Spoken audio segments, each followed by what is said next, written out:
各位觀眾，我好似中咗伏。歡迎返嚟 MY 移居日誌。唔知係咪忙碌嘅時間過得特別快啊？原來轉眼我哋已經過咗嚟1個幾月啦。呢條片我會 update 一下嚟到馬來西亞 settle down 嘅呢1個零月嘅時間線啦，同埋我哋嘅相關策略。另外我都會 update 一下呢係跨境搬屋之後嘅一啲感受啦、comment 同埋一啲嘅注意事項啊，大家唔好錯過啦。今年8月1號，我哋終於離開香港嚟到馬來西亞定居。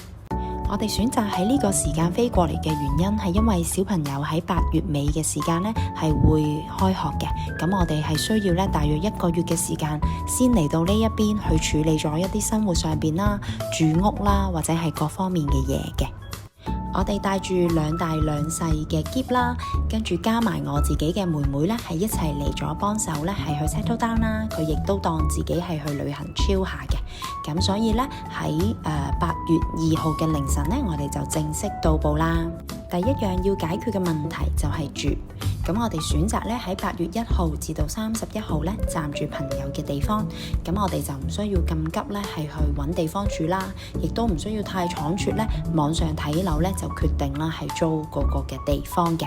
喺嚟馬來西亞之前咧，其實我哋已經聯絡定一啲嘅經紀啦，咁變咗咧我哋8月2號咧就可以即刻睇樓。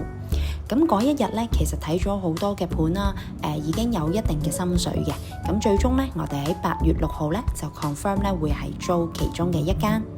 想講咧，其實我對住屋咧係有一定嘅要求嘅，無論係佢嘅坐向啦、景觀啦、附近嘅交通環境啦，或者係入邊嘅積、入邊嘅家私擺設，我都有一啲嘅preference 嘅。咁所以其實好感恩啦，係第一日睇樓就已經揀啱咗心水。咁遲啲有機會同大家分享下我睇樓嘅一啲要求啦。當搞掂咗住嘅問題呢，我哋就陸續咧去應付生活上邊嘅所需啦。咁嚟緊呢，我哋需要溝通啦，所以我哋咧喺8月8號咧就做咗個手機嘅上台。咁呢一個嘅價格咧，我覺得都同香港係差不多嘅。咁我哋係join 咗呢個 plan 啦，係40蚊馬幣1個月嘅。咁佢有100GB無限嘅上網嘅服務，我相信一定夠用。咁不過網絡上高咧就未必每一個位置都 cover 得好好嘅，例如係你向海啦，或者係比較高層咧，咁就可能會收得差少少啦。緊接喺馬來西亞活動點可以冇車啊？所以咧，我哋喺8月9號咧就去咗睇車啦。咁基本上咧，我哋睇咗好幾間嘅車行啦，亦都有一啲心水嘅車款咧，其實係 target 咗嘅。咁所以咧，比較過之後咧，我哋又試揸完咧就有心水啦，就係揀咗國民神車 Myvi。有機會再同大家分享點解我哋揀呢架車啦。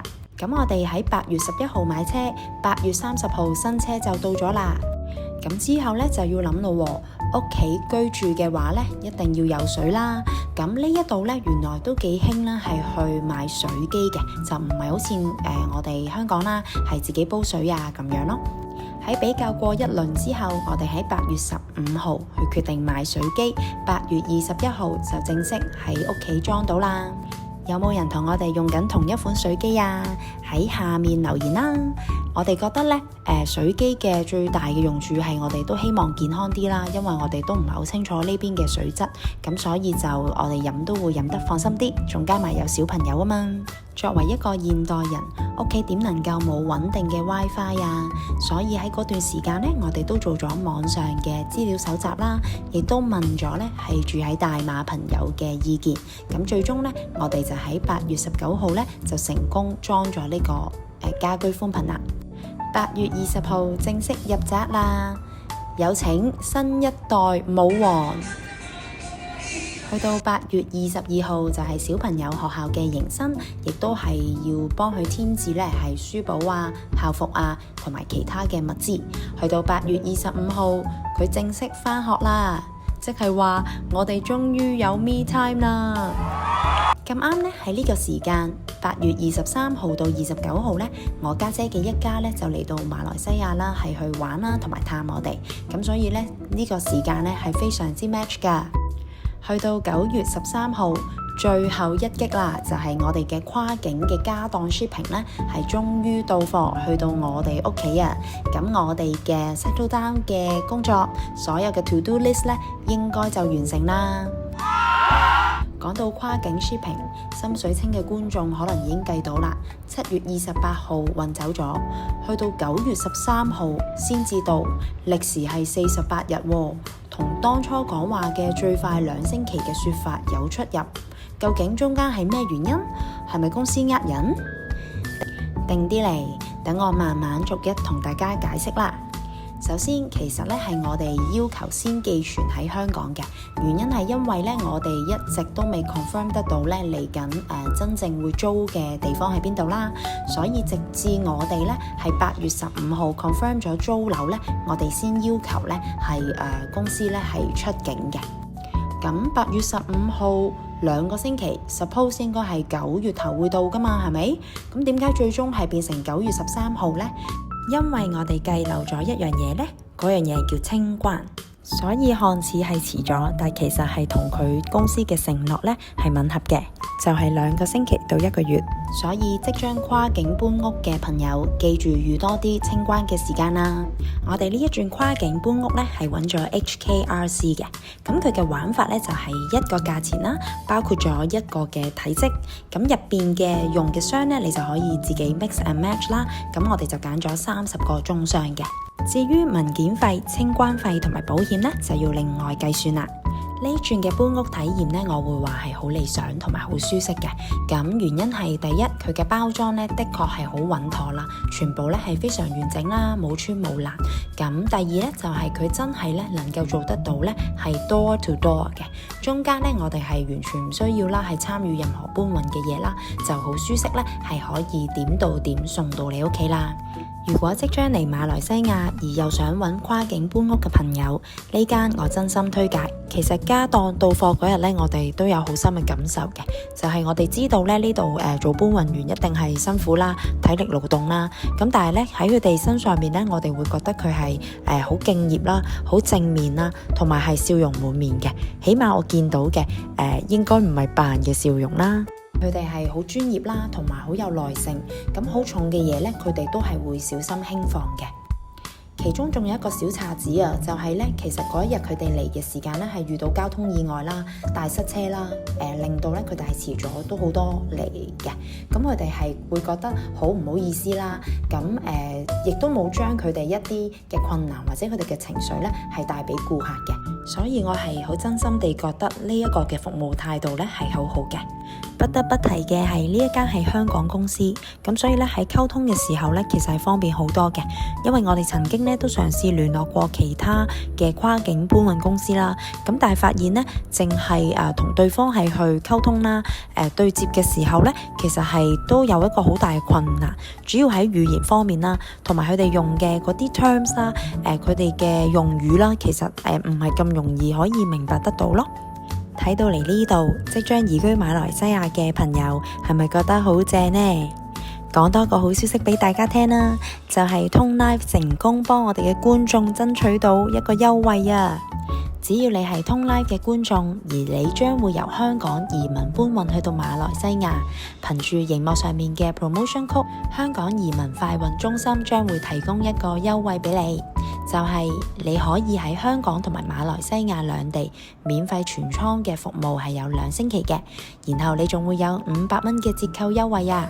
詳情你可以睇返熒幕上面嘅資料。好啦，喺片頭嘅時候呢，我曾經講過呢，我係中咗伏嘅，冇錯，我的確係中咗自己俾自己嘅伏啊！因為當我呢 unpack 嘅時候呢，我發現自己帶咗好多無謂嘅嘢，其中有呢5大伏嘢，我希望大家呢唔好帶過嚟啦。第一，燙斗同燙衫板，其實我哋嚟咗係冇乜機會會用，所以我有預感應該擺多過用。第二，熱水煲。我哋最近裝咗水機啊。第三，氣炸鍋。呢邊我哋租樓嘅時間，屋主係有埋焗爐㗎，所以其實係唔需要氣炸鍋啦。同埋氣炸鍋原來呢一邊買係可以好平㗎啫，100零蚊馬幣都有啦。第四，床單被套同埋一堆暖氈。點解我會帶？呢啲亂煎過嚟嘅呢？同埋呢度嘅床呢，其實閒閒地5-6尺啦，所以我哋帶過嚟嘅被單呢，有一堆呢，其實係用唔着噶。第5，水樽一堆。呢度嘅水樽嚟講呢，我諗我哋一家3口，每人有3個口，應該就飲得晒啦。多謝。最後喺呢度想回應返之前有啲觀眾呢問我哋關於跨境搬屋嘅問題啊。有觀眾問我哋鋰電池能唔能夠帶過嚟呢？如果啲電器內置係有鋰電池，又點處理呢？咁我哋嘅做法呢，就係我哋眼見睇得到嘅一啲鋰電池呢，譬如一啲叉電嘅電芯啦，我哋係執走咗嘅。咁但係一啲如果係內置電器嘅鋰電池呢，我哋係冇辦法拆出嚟啦，所以就我哋照運咗過嚟，而都係成功運咗過嚟嘅。另外有觀眾問呢，重量方面有冇限制嘅呢？答案係有嘅。咁佢哋公司呢係限運一箱呢係大約30 kg 咁樣啦。咁我哋呢係有一個夾萬呢，啱啱好30 kg 呢係可以運得到嘅。另外亦都有觀眾問有冇一啲嘢呢係唔運得㗎？答案係有嘅。除咗剛剛講嘅鋰電池啦，一啲腐蝕性嘅物品啦、食物啦、肉製品、家禽、植物種子、煙草啊、酒精啊，呢一啲咧都唔能夠帶嘅。